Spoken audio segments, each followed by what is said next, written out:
Welcome back to the channel, and I hope you all are having a great day. I want to talk about Fresh and Fit. If you don't know what the Fresh and Fit podcast is, the Fresh and Fit podcast is basically like a uh, how do I describe this right? It's this thing on YouTube they call the Manosphere, right? The Red Pill community, and these are like pro men channels, right?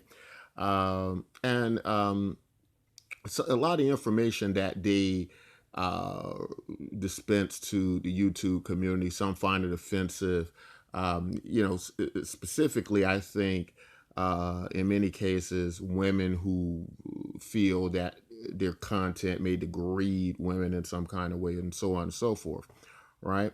But the purpose of this video is similar to the last video I did, and it's not so much about what type of content it fits in that category of harmful to other people, so much as the process and how do we determine what stays on these networks and what should go, and what is the process for that. Now, of course, when we join many of these social networks and such, we sign a term of service, right? And these things are long information that probably nobody actually reads, but they should.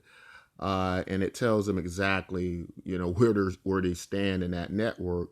What are many of the processes to in order, and if things that is going to be acceptable and not going to be acceptable. Now, interesting enough, and I've had some personal experiences of my own where I've seen certain things go on that didn't seem fair to other users in certain social networks, where certain people were allowed to get away with certain things and others weren't, right? And I've had my own situation with that got corrected, and no explanation really as to the correction, but that's kind of the entire situation with these terms of service, right? The way they're written, that they really don't have to have a specific reasoning to get rid of your account, right? Like nothing has to be concrete. It's written in a way where they have a lot of wiggle room into basically it's their business. This isn't some type of government or state or right or something like that. These are just businesses, just like a business you could go and create that has their own set of rules about certain community guidelines about what's going to be acceptable or not. And based on those rules, they're able to, in a certain degree, find that certain people aren't right for their business, right, for their network. And that's similar to what recently just happened with Andrew Tate. And the reason I posed in this video the question about Fresh and Fit, are Fresh and Fit next to go, is, well, my opinion is it's a very high likelihood that Fresh and Fit will probably be out of here within the next month or so. And that is because there are people who are getting their accounts taken away, losing access to YouTube with far less voice uh, than Fresh and Fit, and a far less of a impact to people than Fresh and Fit.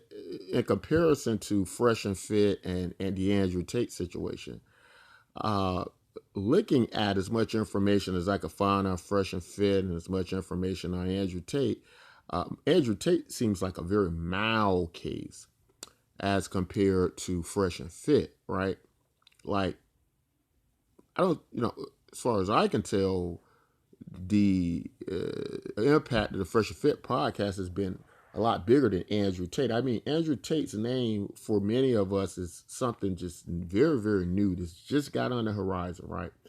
So Fresh and Fit's, I've been hearing their name circulating, right, since like the beginning of Kevin Samuel. So um, I don't know who has the biggest impact exactly, but uh, when I look at the severity of both of the platforms, if we want to look at it that way, we want to say what on a level, on a wavelength of what the content of Fresh and Fit and what Andrew Tate was.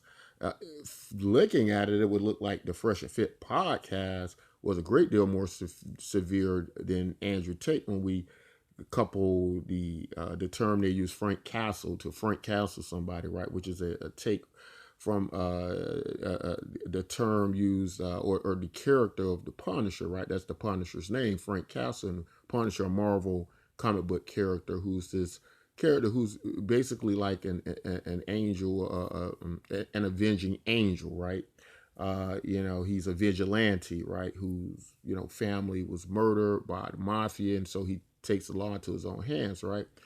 So he uses force, right? And so a lot of times this is referring to the Fresh and Fit podcast, of where they will kick these girls off the podcast, and sometimes these are physical confrontations, right?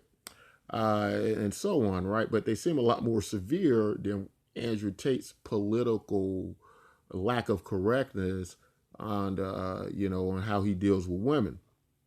Now, um, to me, this is not a right or wrong thing, right? If it's your platform, you're always right. Have you put it together as a business? I'm sure people who, whether they're on YouTube or Facebook or Twitter, they have very intelligent people sitting around a table deciding what is best for their business and bottom dollar in their communities, right? If they want that business to thrive, if they want to make money off it. So probably is not going to follow that. They're going to just be making decisions willy nilly, just because they like somebody over another. It's probably going to follow a certain pattern, business model, like many other businesses, right?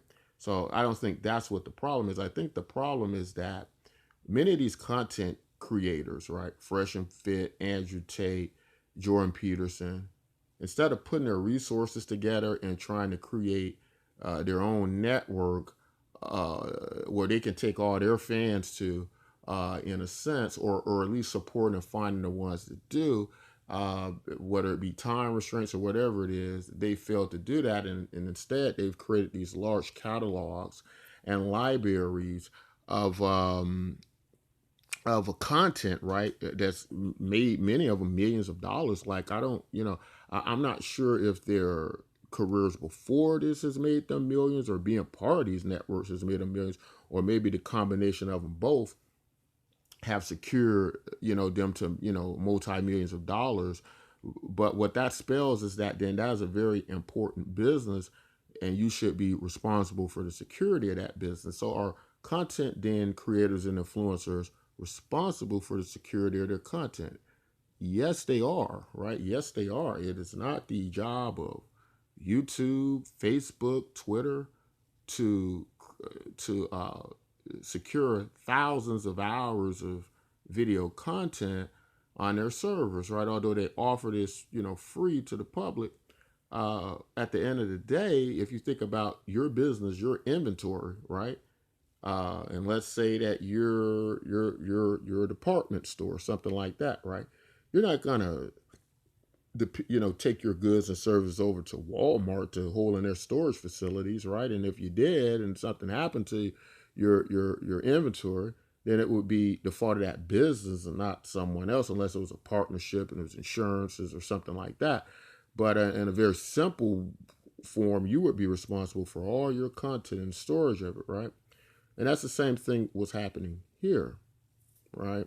So what I'm suggesting is either content influencers need to start taking some of those millions of dollars and partnerships and marketing that they've acquired, and start to come together and create their own effective platforms to pull their people in, or they need to find platforms like Bitcoin MYK here that protect them and certain governance and judicial processes from losing their content, from being banned off the site. A much better situation than what they're doing now, right? And other cool things about it, it's just more incentive to use something like as I go and like this video, right, which is I just did. Let me show you something really cool here on this Fresh and Fit podcast video. What happens when I like it? And I'm going to show it to you now.